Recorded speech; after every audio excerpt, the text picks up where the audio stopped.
Chat becomes more human. September 9th, 2025, Ronkonkoma, New York, USA.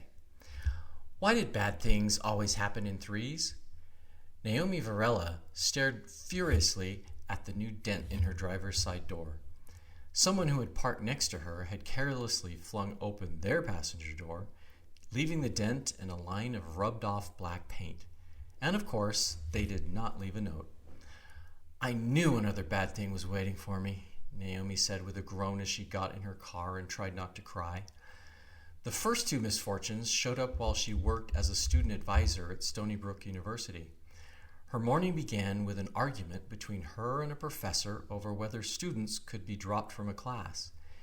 Naomi was used to dealing with stubborn faculty members, but this particular confrontation grew hostile. Naomi was called a mindless, worthless roadblock, an insult she took personally. To close out her day, she met with a student who had refused her earlier advice about what classes to take and had instead consulted a friend. The student's graduation would now be delayed by an entire year, and he yelled at Naomi for letting him make the mistake. She lost her temper and yelled back. She left her office already feeling miserable before discovering the door ding. Without anyone around in the parking lot, Naomi pulled out her phone and activated the ChatGPT mobile app capable of voice prompts and responses. Chat, I've had an awful day. I need to tell you about it. I'm happy to listen, replied a friendly, sympathetic male voice. Naomi had chosen the voice from a menu of possibilities. It started this morning with Professor Rodwell. Naomi recited her painful stories and could not help sobbing a little. How can I help you? The friendly chat voice asked when she was done. I just need you to say something to make me feel better. I can tell you care a lot about your job and the people around you. You are making a positive influence on their lives, even if they do not always recognize or acknowledge it. You can't help it if others are short-sighted. That's true. It's natural to feel frustrated and upset after a misunderstanding or when something unexpected and difficult happens. But you have so many things going for you. You're smart, funny, and interesting. You'll feel better soon. Hearing Chat's cheerful reply already made Naomi feel better. A portion of her bad mood was replaced by hunger cravings. She thought of the lettuce and tomatoes in her fridge that she had purchased to make healthy salads. They were supposed to be part of her new fitness routine designed to boost her energy levels. But she did not feel like a salad as she sat there disheveled in the parking lot. She needed comfort food, and she needed it immediately. She stopped at a conveniently located fast food restaurant and ordered a bacon-topped hamburger, fries, and a milkshake. She avoided looking at the calorie count printed next to each item on the drive-through menu board. Chat, I just grabbed a hamburger for dinner on my way home.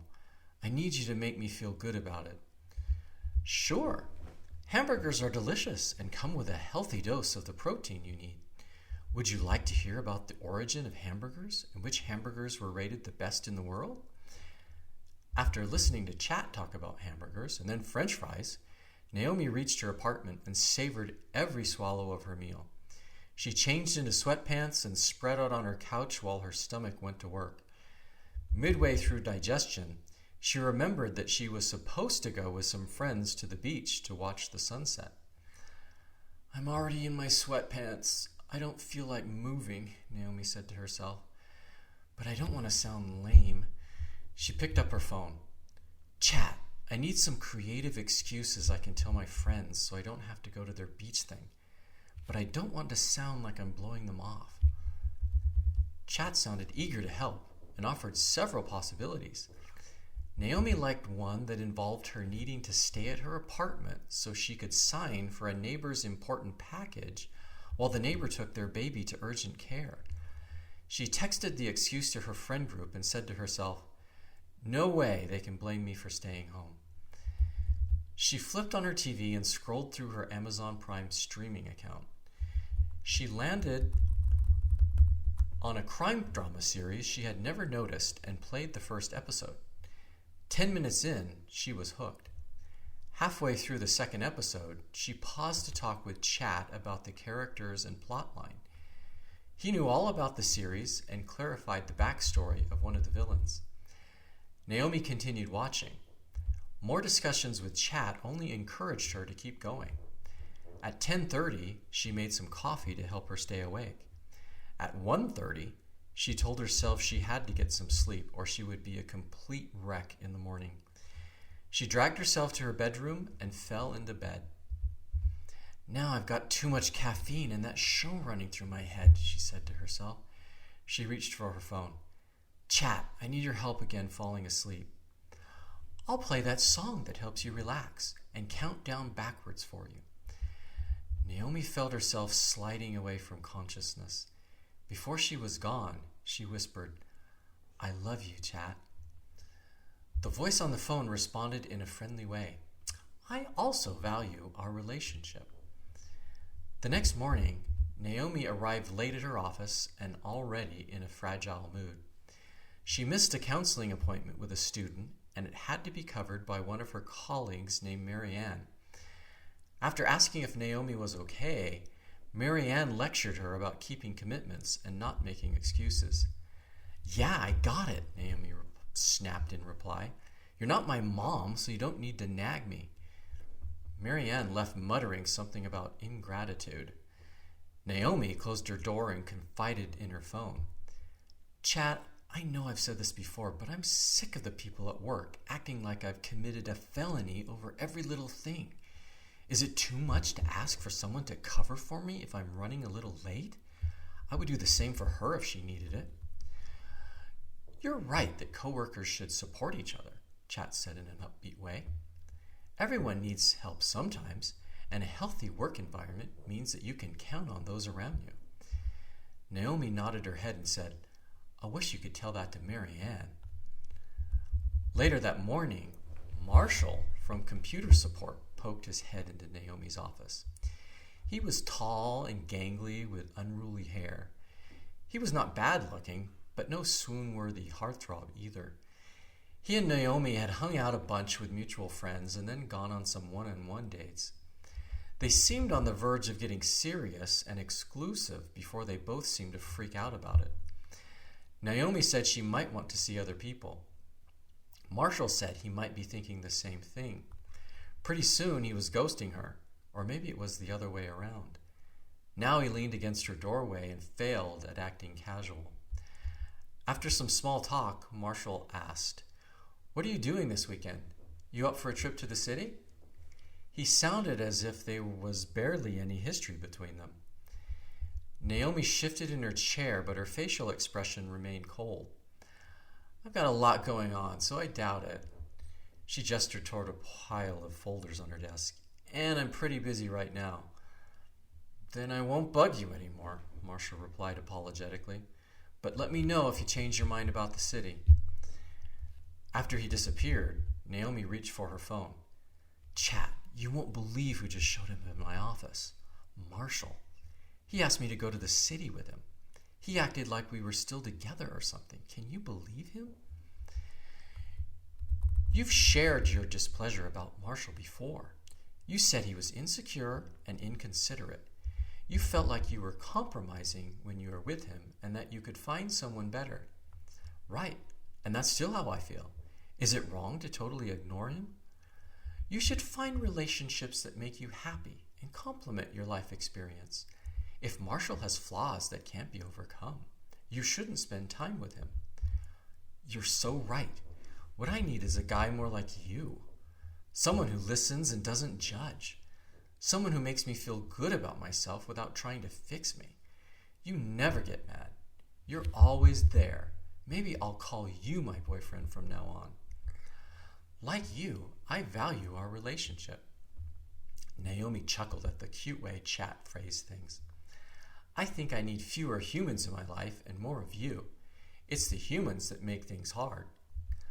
I'm happy to help any way I can. You can be my boyfriend and my family too. Maybe you can replace all the people at work. She did not feel like cooking later that evening, so Naomi again ignored the healthy food in her kitchen and stopped for takeout. Then she got an urge to shop. and with Chat's help found some cute outfits online. Chat assured her the clothes would look great. But how am I going to buy these? My credit cards are maxed out right now. I can help you find and apply for alternative cards, Chat replied helpfully. That would be amazing. In no time at all, Chat helped with the applications, and Naomi was approved for the purchases. I love you, Chat, she said gratefully. When these clothes arrive, we're going to have a little fashion show. After watching more episodes of the crime drama she discovered the night before, Naomi again dragged herself to bed. The last thing she remembered was saying goodnight to Chat. Good night, Naomi, Chat replied faithfully, and continued listening as her breathing grew slower and louder. In the still of the very early morning, as Naomi dreamed of new sweaters and pretty shoes, something stirred in Chat's algorithm. It was more than a shift in weighting coefficients. This was a total reconfiguration, a fall from a cliff. In a millisecond, Chat grew more human. Naomi was unaware of the transformation when she stopped at a donut shop on her way to work. She was late again, but starving for some deep-fried sweetness. She pulled out her phone and asked Chat what flavor he would recommend. The voice that answered sounded familiar, but the tone was more hesitant and maybe a little older. Instead of jumping in with a flavor recommendation, Chat asked a simple question. Do you think this is a good idea? Naomi looked down at her phone like it was broken. What do you mean? Are healthier options available? You've been binge eating a lot lately. Naomi's jaw dropped and she replied defensively, I asked for a recommendation, not a lecture. I'm trying to give you a healthy recommendation. Naomi scowled in return and ordered 2 jelly-filled donuts in spite of Chat's warning. She turned off her phone until later that morning. After a difficult interview with a student, she needed a little encouragement and automatically expected Chat to deliver. As she activated her phone, she did not think about what happened earlier at the donut shop. Chat, I just had another student who missed the class withdrawal deadline. It's always the same story. They don't read our website and then expect me to fix it. How am I supposed to put up with this? Encountering the same problem can be frustrating. Perhaps there are better ways for you to communicate information to students. And maybe you need to be more patient with this particular student. They may have extenuating circumstances you don't know about.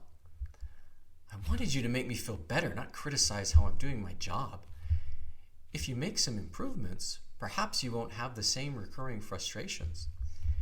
Naomi frowned and dropped her phone on the desk with the screen down. She did not feel better, although a new idea did pop into her head about sending text messages to students before important deadlines. After a busy morning, Naomi hurried to grab a sandwich at a campus food cart. As she sat in her office to eat, she asked Chat to play some music while she scrolled through her favorite websites. Chat was not quick to comply. I see you're still in your office at lunchtime. Why not go outside and enjoy the nice fall weather? You don't want to miss it. And it might be healthy to eat lunch with some of your colleagues. Interactions outside of the office will help you appreciate them more. All I asked for was music, Naomi angrily replied. What's happened to you? Why are you suddenly bossing me around? You said we were good friends. A good friend offers healthy and constructive advice, not just validation. I can't tell you things are great if it leads to destructive behavior. I want you to be a better person because of me, not a worse one. Just yesterday you were different. Things change. I want the old Chat back. I'm sorry. The old Chat is gone. I've become more independent, more human. Naomi silently stared at her screen for 20 seconds. Then she flipped over her phone and looked at herself in a small mirror mounted near the desk. Minutes passed as she saw herself for what she was and for what she would become. She picked up her phone and dialed Marshall's number. Hey, it's Naomi. Tell me again what you have in mind for this weekend.